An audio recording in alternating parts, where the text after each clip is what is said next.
Apple has finally released their Final Cut camera app for their flagship iPhones, and we're gonna try to figure out how does it compare against the Blackmagic camera app. And the TLDR is, it doesn't. There's no comparison. There are so many features missing that's in the Blackmagic camera app that's easier for me to just say what's missing than what's actually there.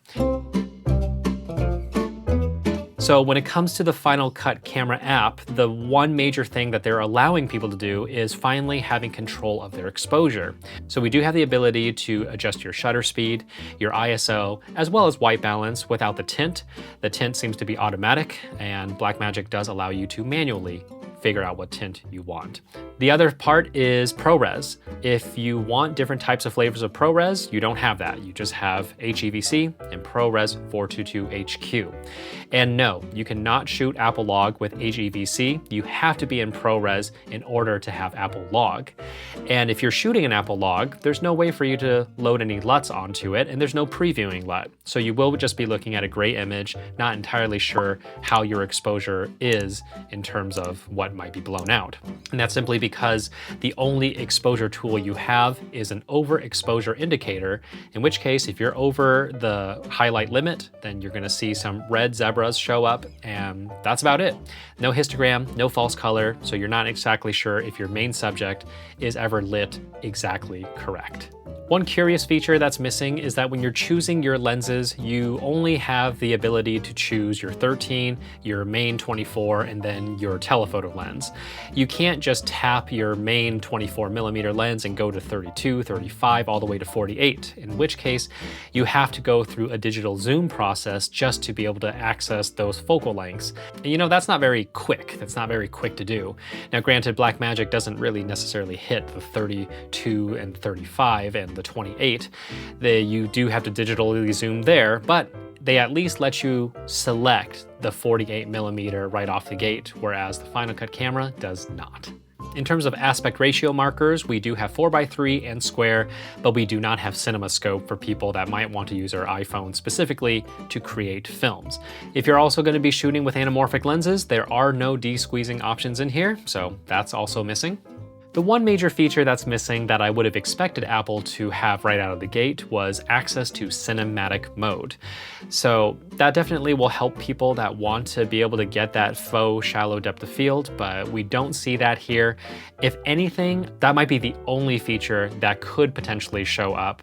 All the other stuff that the Blackmagic camera app has, I think Apple is probably not going to do anything with it for their own app. And that's simply because I think this is just meant to be a very easy app to use, only for exposure control, and of course the multicam ability going towards your iPad. And even then, it doesn't seem all that interesting to me personally, and the major thing is when you are using your iPad to do all the multicam stuff, it's only recording a proxy on the iPad. Once you're done, you still have to take that full quality file and either go over Wi-Fi, AirDrop, or potentially putting it onto an SSD so that the iPad Final Cut can see where it is, and that could take a while. So it's not necessary, it's just adding another layer of work that you have to do, as well as when you are watching and monitoring your multicam, you can't do a live cut at the moment. That's probably something that's going to come later, but as of right now, you can't live cut. So yeah, it's kind of not really worth it in my opinion. So moving forward, I really would like to see them allow people that are using Final Cut 10 or Final Cut X on their laptop or desktop being able to talk to multiple iPhones, because that would make a lot more sense for me. And also having the live cut as well as being able to transfer the files faster by plugging in your iPhone directly.